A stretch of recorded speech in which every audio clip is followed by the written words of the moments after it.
السلام على الحسين. علی کے نام کی لاج اصل میں علی کی بہوؤں نے رکھی ہے. اس انداز سے ایسا کریکٹر پیش کیا علی کی بہوؤں نے، اور اس میں بھی خاص طور پر رباب، خاص طور پہ رباب. اس کے بعد میرے پاس موقع نہیں ہوگا تو ایک ذمہ داری بھی ادا کر دوں، اور ویسے بھی بہترین وقت. بعض صاحبان ایمان بے اولاد ہیں، انہوں نے اولاد کے لیے دعا کے لیے کہا. رباب کا نام آئے، اصغر کا نام آئے تو اس دعا کے لیے اس سے بہتر کوئی موقع نہیں ہوتا. پروردگارہ تجھے رباب کی اصغر کا واسطہ، جو بے اولاد مومنین نے خاص التماس کی ہے، ان کی یہ پریشانی دور فرما. اصغر کے وسیلے میں ان کو صاحب اولاد بنا، خاص طور پہ رباب. دیکھیں رباب وہ خاتون کہ آقا حسین نے رباب کے لیے کیسا جملہ کہا جو ایک عام مومن بھی کہتے ہوئے ذرا شرماتا. آقا حسین نے کہا جس گھر میں رباب یا سکینہ نہ ہو وہاں میرا دل نہیں لگتا. بیٹی کے لیے باپ کہے تو پھر بھی سمجھ میں آتا، لیکن پبلک کے اندر اپنی کسی بیوی کو اس طرح پریس کرنا. یا رسول اللہ کا طریقہ ملتا ہے خدیجہ طاہرہ کی تعریف ہوتی ہے، یا آقا حسین کا طریقہ ملتا ہے کہ رباب کی تعریف. اور میدان کربلا کی تمام بیویاں وتھ فل ریسپیکٹ قربانی کے منزل پہ رباب ہمیں سب سے الگ نظر آ رہی ہے، کیونکہ رباب وہ جنہوں نے کربلا کے میدان میں اپنا سہاگ یعنی اپنا شوہر بھی قربان کیا، جنہوں نے کربلا کے میدان میں اپنا بیٹا اصغر بھی قربان کیا، اور جنہوں نے کربلا کے جہاد میں شام میں اپنی سکینہ بھی قربان کی. شوہر، بیٹا، بیٹی، رباب نے سب راہ خدا میں قربان کیا. ایسی کون بھی آپ کو ملے گی؟ بلکہ بعض علماء تو یہاں تک کہتے ہیں کہ میدان کربلا کی سب سے پریشان بیوی بھی شروع میں رباب تھی، اور بعد میں اپنے آپ کو سب سے خوش قسمت بھی سمجھ رہی. ہاں، آقا حسین کے لاشے کو جب 11 محرم کو دیکھا تھا نا تو ایک وعدہ کیا تھا زندگی میں کبھی چھت کے نیچے نہیں بیٹھوں. یہ ہلکی ہلکی بارش ہوتی ہے، مدینے کی تیز بارش میں بھی رباب کبھی باہر صحن سے اوپن اسپیس سے اس کے کبھی چھت کے نیچے نہیں آتی. مگر یہ بات کی منزل ہے. اس سے پہلے بعض علماء پڑھتے کہ شب عاشور، آج کی رات شب عاشور ہے نا، کربلا میں آج کی رات اور 24 گھنٹے کے بعد کی رات کتنا بڑا چینج، کتنا بڑا انقلاب آ جائے گا. آج کی رات کربلا کے میدان میں جائیے 61 ہجری میں سارے خیمے لگے، کل یہ سارے خیمے جل چکے ہوں. آج ہر بیوی کے پاس اس کا وارث بیٹا بیٹھا، کل یہ سارے بیٹے مقتل کے اندر ان کے سر کٹے ہوں گے، ان کے بے سر کے لاشیں پڑے ہوں گے. آج بیٹی کے سر پہ ہاتھ پھیرنے والا باپ ہے، کل یہی بچی یتیم ہو چکی ہوگی. مگر شب عاشور کے حوالے سے کچھ مسائل آج آپ رات کی مجلس میں سنیں گے جو یہاں میں نے سنا ہے ہوتی، اور کل دوپہر میں کچھ پڑھوں گا. ابھی تو یہ بات ہے کہ آقا حسین جیسے ہی شب عاشور آئی پہلے مردوں کا ٹرائل یا ٹیسٹ کیا اور پھر عورتوں کا. مردوں کے لیے پوری میٹنگ بلائی، عورتوں کے لیے میٹنگ نہیں بلائی. آدھی رات کے قریب آقا اپنے مسلح سے کھڑے ہوئے اور ایک بار بیویوں کے خیمے کو باہر سے دیکھتے ہوئے چل رہے. ہر خیمے میں ہر بیوی بہت خوش نظر آ رہی ہے، کل کے جہاد کی تیاری کر رہی. لیلا کے خیمے کے قریب سے گئے، دیکھا اپنے اکبر کو کل کے لیے تیار کر رہی. آنا محمد زینب کے خیمے کے قریب سے گئے، دیکھا زینب آنا محمد کو کل کے جہاد کے لیے تیار کر رہی. کبھی جعفر تیار کے حالات سناتی ہے جو ان کا دادا، اور کبھی حیدر کرار کے حالات سناتی ہے جو ان کا نانا. فروا کے خیمے کے قریب گئے، قاسم کی تیاری ہو رہی. البتہ ایک خیمے کے ابھی قریب پہنچے تھے، دیکھا بھی نہ تھا اس خیمے سے رونے کی آواز آ رہی. حسین تیزی سے آگے بڑھے، یہ خیمہ رباب کا خیمہ. دیکھا اصغر کے گہوارے پہ سر رکھے ہوئے رباب رو رہی. حسین نے پوچھا رباب کیوں رو رہی ہو؟ کیا اصغر مر گیا؟ 3 دن کا پیاسا ہے، یعنی 2 دن اور 2 راتیں 3 راتیں اصغر کو کوئی نقصان پہنچ گیا رو کیوں رہی؟ بڑا عجیب جملہ رباب نے کہا میں تو رو رہی ہوں اپنی بدقسمتی پر، میں تو رو رہی ہوں اپنی محرومی پر، ہر بیوی کو دیکھ رہی ہوں کہ کل کے جہاد کے لیے کیا تیاری کی جا رہی ہے، لیکن آقا اس گھر میں آ کے اللہ نے مجھے سب دیا، اولادیں بھی دی، مگر 2 اولادیں اس طرح سے دی کہ دونوں جہاد کے لیے نہیں جا سکتی ہیں۔ بڑی بیٹی دی ہے سکینہ، لڑکیاں میدان میں نہیں جاتی، اور جو میدان میں جا سکتا ہے لڑکا وہ اتنا چھوٹا ہے، اتنا چھوٹا ہے، اتنا چھوٹا ہے کہ گھٹنوں کے بل چلا کے بھی نہیں لے جا سکتے۔ آقا کل جب یہ ساری بیویاں شہزادی فاطمہ کے سامنے جائیں گی تو اپنی اپنی قربانی لے کے جائیں گی اور رباب خالی ہاتھ جائے گی۔ مجھے نہیں معلوم آقا نے رباب کو کیا جواب دیا۔ ہم اور آپ ہوتے تو ہاتھ جوڑ کے کہتے ارے شہزادی آپ کہہ رہی ہیں میری سکینہ جہاد نہیں کر سکتی، ارے سکینہ تو تماچے کھا کے ایسا جہاد کرے گی کہ نام یزید کو گالی بنا دے گی۔ آپ کہہ رہی ہیں میرا اصغر اتنا چھوٹا کہ گھٹنوں کے بل بھی نہیں چل سکتا، ارے اصغر تو کل ایسا جہاد کرے گا کہ دنیا اکبر کا جہاد بھول جائے گی، دنیا عباس کا جہاد بھول جائے گی۔ یہ خالی اوریٹری کا جملہ نہیں ہے، پورا لشکر یزید نہ اکبر کے جہاد میں رویا ہے نہ عباس کے جہاد میں رویا ہے، اصغر کو دیکھ کے منہ پھیر کر یزیدی رونے لگے۔ ایسا جہاد اصغر کرے گا۔ اور اگلا دن آ گیا، صبح سے لاشوں پہ لاشیں آ رہے، یہاں تک کہ وہ وقت آ گیا حسین اکیلے رہ گئے، نہ عباس ہیں نہ اکبر ہیں۔ ایک بار ٹیلے پہ گئے، دائیں طرف دیکھا بائیں طرف دیکھا، آواز دی حل من ناصر ینصرنا، ارے ہے کوئی بھری کائنات میں جو محمد کے بیٹے کی مدد کو آئے؟ اور کہیں سے جواب تو نہ آیا۔ خیمے سے بیویوں کے رونے کی آواز آنے لگی۔ حسین ٹیلے سے اتر کے خیمے میں گئے، کہا زینب کیا بات ہے، ابھی میں زندہ ہوں، بیویاں کیوں رو رہی ہیں؟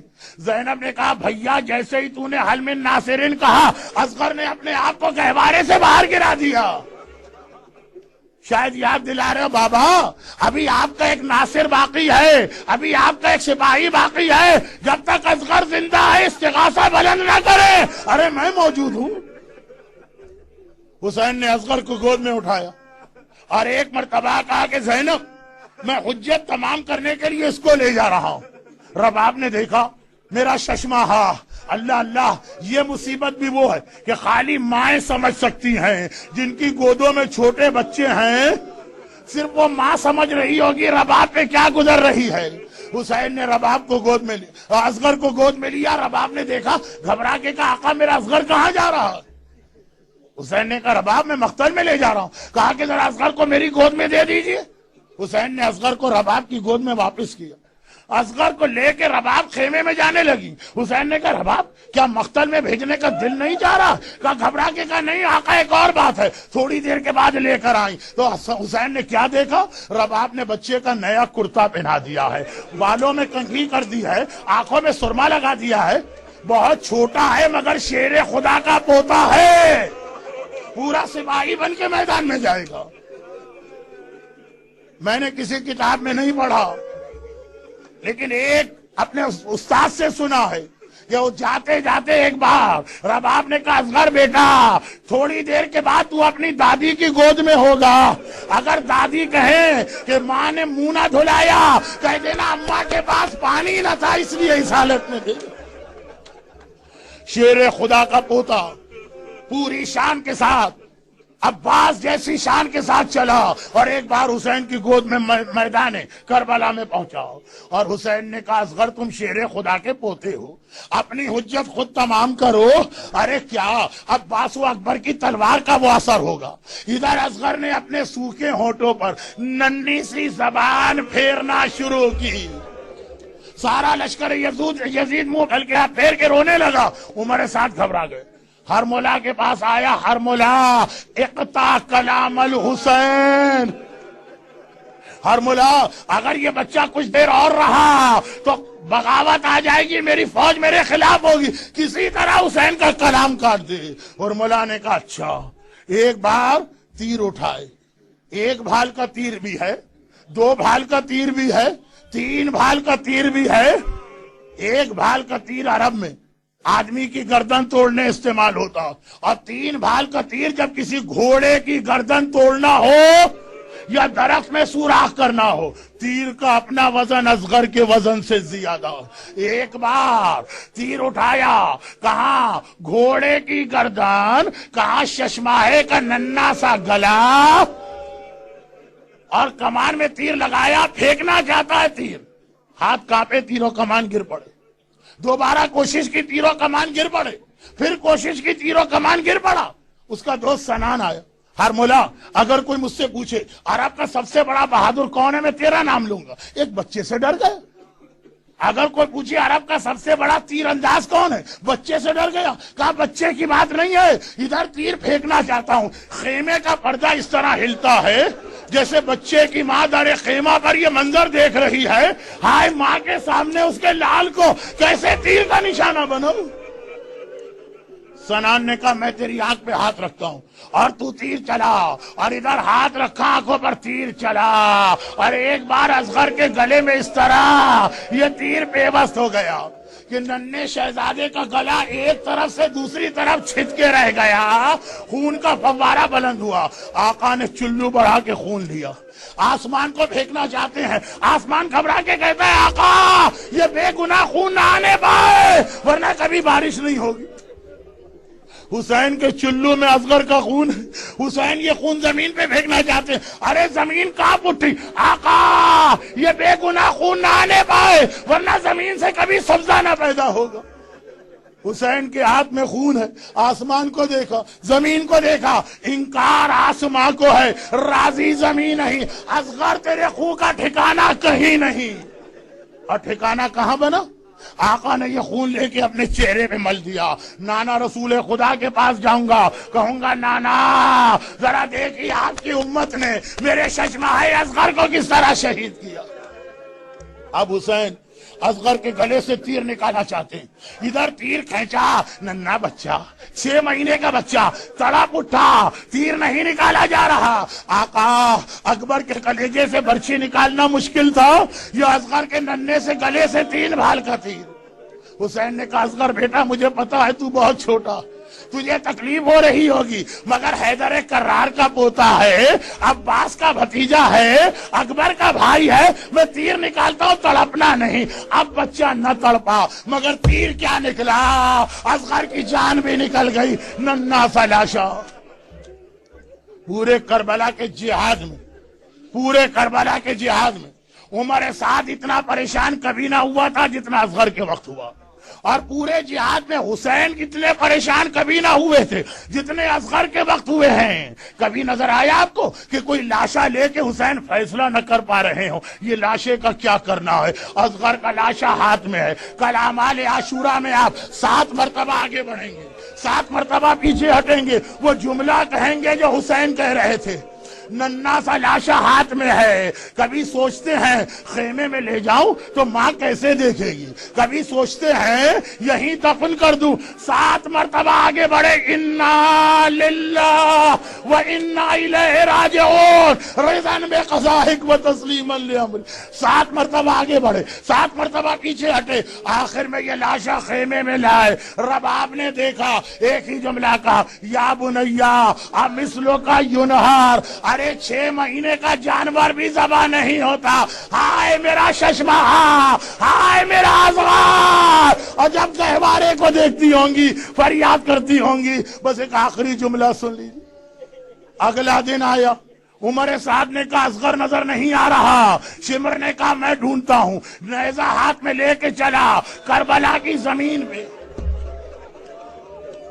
کربلا کی زمین میں نیزہ گاڑتا چلا۔ ایک بار جو نیزہ نکلا، نوکے نیزے پہ ششماہے کا ننھا سا لاشا نظر آ رہا۔ شمر نے ایک ہاتھ سے لاشا تھاما، دوسرے ہاتھ سے خنجر نکالا، اصغر کا گلا کاٹا۔ رباب یہ منظر دیکھ رہی ہے، ننھی سکینہ یہ منظر دیکھ رہی، ہائے میرا اصغر، 2 مرتبہ ذبح کیا گیا، واہ اصغرا، واہ اصغرا۔ السلام على الحسين